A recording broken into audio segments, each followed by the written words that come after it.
DesignerDave, wake up. More Warcraft questions await, and you're going to answer them.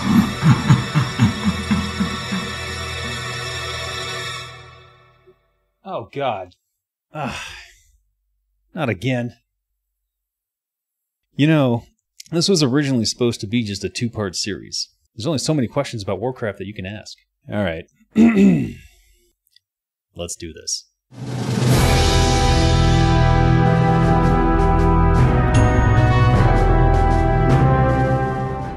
Question number 1. How does the balancing process work in a competitive game like Warcraft 3? Do you try to balance the game based on opinions of professional players or win-lose statistics for specific matchups? Neither. Generally, the balancing for an original RTS, so in this case Warcraft 3 Reign of Chaos, it's unit matches and numbers. So you'll create a spreadsheet that has all of the numbers of the units, their attack rates, their DPS, their hit points, and you'll do comparisons between them. And in that way, you'll have a spreadsheet that basically says, these guys are roughly equal to these guys. And then you can give them a power rating based on what their stats are. So for example, let's say that their hit points are valued higher than other stats, then hit point value times 1.2 would be their power rating. I'm not explaining this well. Let's make an Excel sheet. Alright, we're going to start from scratch here. And let's say that we have a unit name, hit points, DPS, and move speed. So, you would have, let's say you have a Marine and you have a Zergling. Hit points of a Marine, I'm making these values up, don't worry about it. Oh, right. Cost, DPS, move speed, attack type, there. Now you can see we've got a number of values here, and you can sort of do a comparative analysis of what these things will do against each other just in the spreadsheet alone. So, now you want to calculate the power level. The power level is there. Let's use this. This is not a good example necessarily, I'm just doing this off the top of my head. DPS, let's say that that has a very high value, a multiplier of 2. And let's say that hit points is super value, it has a value of 1.5. That has a point value of 75. Plus DPS value multiplied by 10, plus their speed. This one we're just saying it's equal to its value, whereas DPS is more important. And then we're going to parentheses all of this and subtract its cost. And then if it costs to, like, let's say gas or something like that, it would have even more calculations based on that. Anyways, this comes out to a power level of 50, and this one comes out to a value of 34.5, which makes the Zergling based on the cost analysis, it makes the Marine much more valuable than the Zergling, which, yeah, I mean, you'd expect that. I'm not saying this was a good example, don't use these numbers, but if you did StarCraft or any RTS, you would start with a sheet like this to sort of get an idea of what the power levels, the intrinsic power levels of things are. And let's say that hit points you decided were less valuable. You might take the hit points and now it's only 1.2, and then you would recalculate the formula across the board, and there you'd have a closer value between the two because you've devalued the hit points in terms of what they mean. I hope that gives you a basic idea, but basically you're determining the point value of each unit before you even do anything. That's the first layer. The second layer is that you then do testing in the game, where you just throw units at each other of equal values and see which one comes out ahead, and whether these power levels work or not. And then you can adjust the power levels based on DPS is more valuable or DPS is less valuable, things like that. So then you have these relative point values, and then you have the real testing of throwing the units at each other, and then all of that is for an RTS that's never released. You can bring in pro players, but like if you're bringing in StarCraft pro players to play Warcraft 3, you're really going to be able to judge that? They're seeing it for the first time? Not really. So you kind of have to release it and then see what happens. And then if things just seem overpowered, then you have to nerf them and so on. And then it's a balancing act, and a lot of it is intuition, a lot of it is feeling, and a lot of it is just seeing things take place, like in tournaments where, like, if everyone's playing Terran, then clearly there's a problem, right? So then you look at the Terrans and you go, what's making them OP? What are people using? What are they destroying? Is there a counter to this strategy? And so on. And especially in an RTS that has multiple sides that are not congruent, there's a lot to take into consideration. So it's very difficult to balance an RTS, especially when you have ambiguities between the different races that you can play. That's basically how it's done. You start with the spreadsheet, you do unit testings in the game, you play internally a lot, and then maybe if there's pro players, you can bring them in to do testing, but ultimately it's just going to take time to balance something. There's no such thing as a perfectly balanced RTS, unless they are 100% equal sides, like, you know, like if you're playing human versus human in Warcraft II, obviously there's no issue there, but those don't make for very interesting RTSs these days now, do they? Regarding the random factor in items being dropped by neutral camps, dropping certain items like Book of Dead, Wand of the Wind, or certain aura items could result in an unfair advantage for one of the players, simply because of luck. Wouldn't it be better for neutral camps to drop some kind of currency that could be exchanged for general use items in the neutral shop? Well, first of all, I believe that in the melee maps, the drops are consistent, so you kind of know where they are and what they would drop. I'm not 100% sure on that. I know we discussed it at some point, but I actually don't remember how that turned out. Why don't we look at that? Let's open a melee map. Let's open Garden of War. Here we have a camp, 100% random level 4 permanent item. Right. Okay, I remember what we did. So during the balancing of drops, what we did was we categorized them by levels. So these are considered level 4 items. And so it becomes another balancing act of what constitutes a level 1 item versus a level 2 item, and generally they should be roughly on par with each other. So you'll see here, yeah, a Rod of Necromancy, if that drops as opposed to the other person gets, what, a Potion of Speed? Yeah, the guy with the Rod of Necromancy definitely, see, I would maybe bump that up to a level 2. But regardless, like, there's a lot of balancing that can happen here. But it was decided early on in the development of Warcraft 3 that compared to StarCraft, Warcraft 3 would have more randomness in it. And that is reflected here in the potential for item drops being not necessarily as useful between camps. That said, I think that they're okay in terms of what you can get, and relatively inconsequential, though a Rod of... I would definitely bump that level 1 Rod of Necromancy to a level 2. That seems a little bit wacky. So while you're correct that it would be better in terms of fairness to give currency, which then could be exchanged for items, that could be like a separate currency, like creep currency or neutral currency, something like that. I just don't think it's that fun. And there are maps that don't necessarily have a place to purchase anything, so every map would then have to have a neutral shop, which you don't necessarily want to do.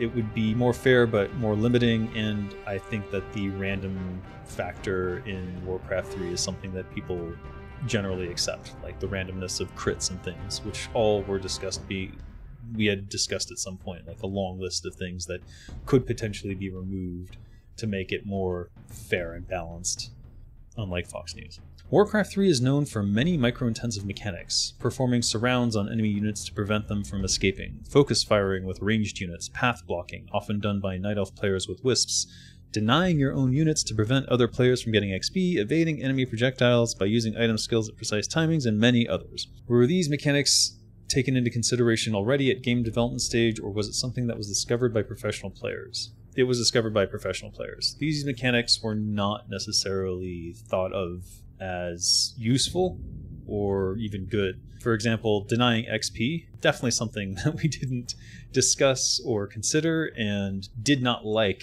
when we started seeing it being used. Evading enemy projectiles is pretty much a bug.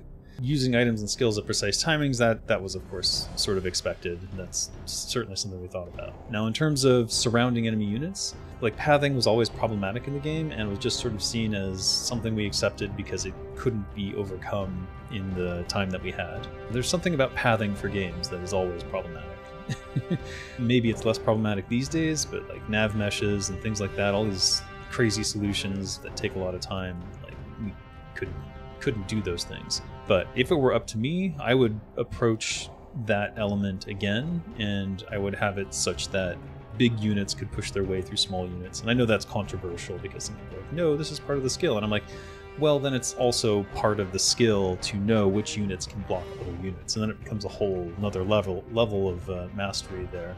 But yeah, people don't like change. Nowadays, many games have a monetization system based on skin and cosmetics. Wouldn't it be possible to add something like that in Warcraft III Reforged for the game to be more profitable for the studio? For example, adding Burning Blade or Warsong stylized skins for orc units.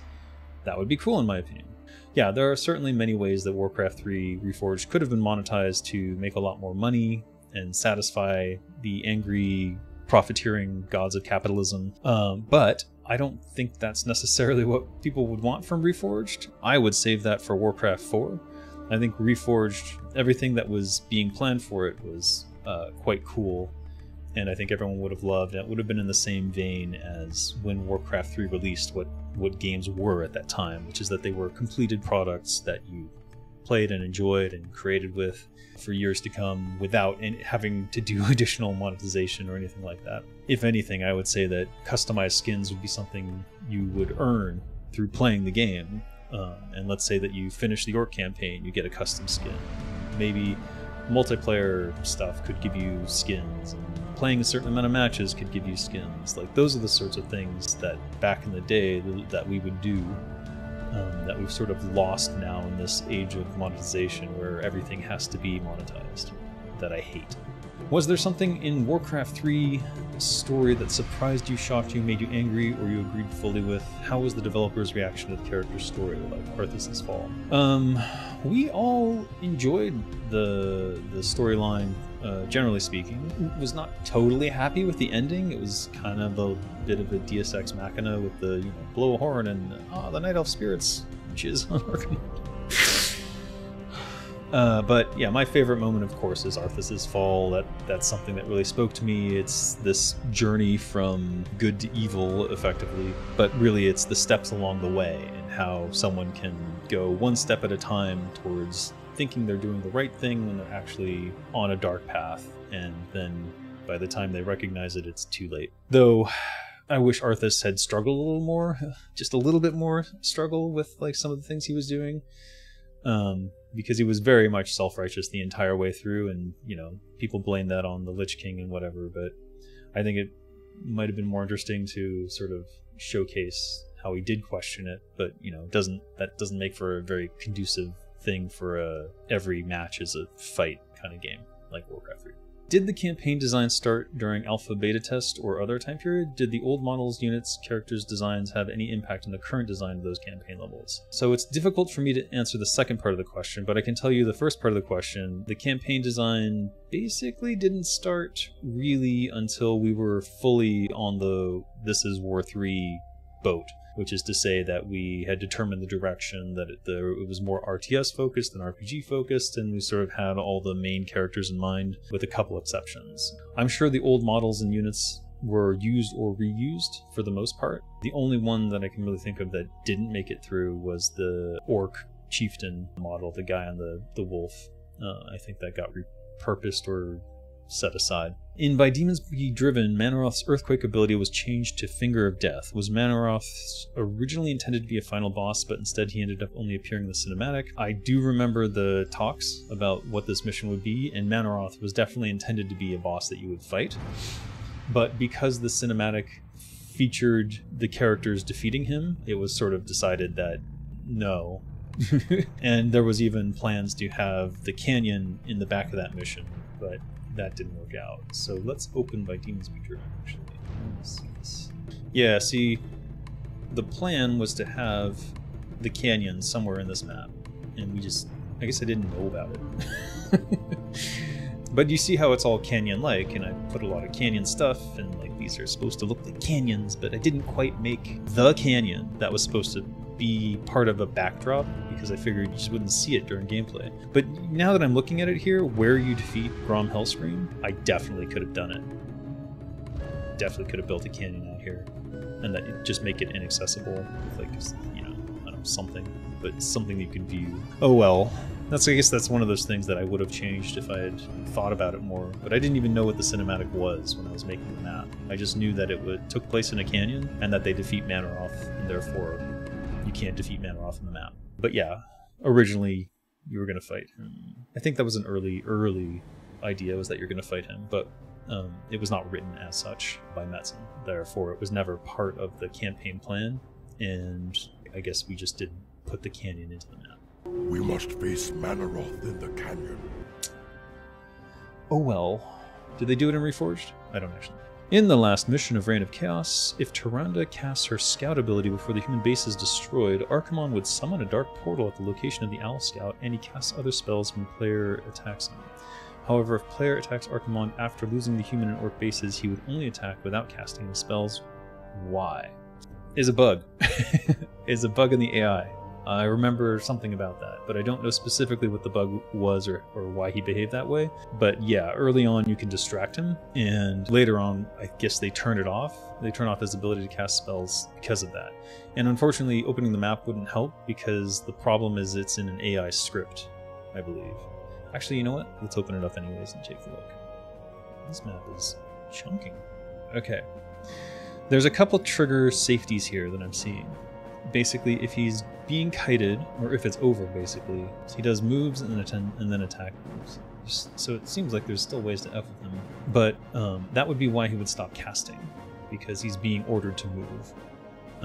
And it seems like that safety towards the end would be something that would cause that. So if you distract him too much with spells, like, he'll just move straight there. But the main thing is that the behavior where he casts spells at the sentry is, that's a bug.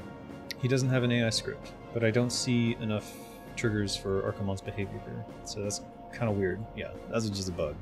And I believe it's in his AI script.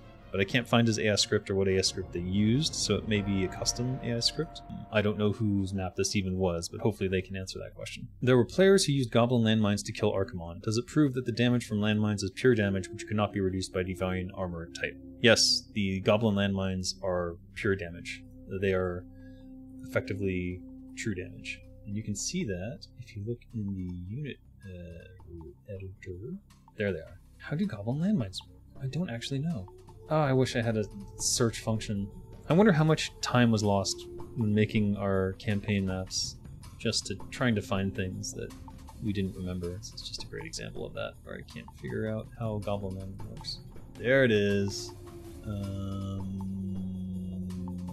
These look like a hack. And I'm suspicious that they were kind of hacky, but I know they're true damage. I know it because I tested it. Armor does nothing. So full damage amount is 700. If you're within 150 of the mine, you take 700. No matter what your armor is or anything, because this is just straight up boom. Then the partial damage amount is 300. So if you're in between 150 and 400, so 151 or to 400, you take 300. There you go. Now you know exactly how Goblin Land Mines work. And it's all in the editor, right there. It's super easy to find. What is the damage? Why is this messed up? It's not super easy to find, but now you know. And knowing is half the battle.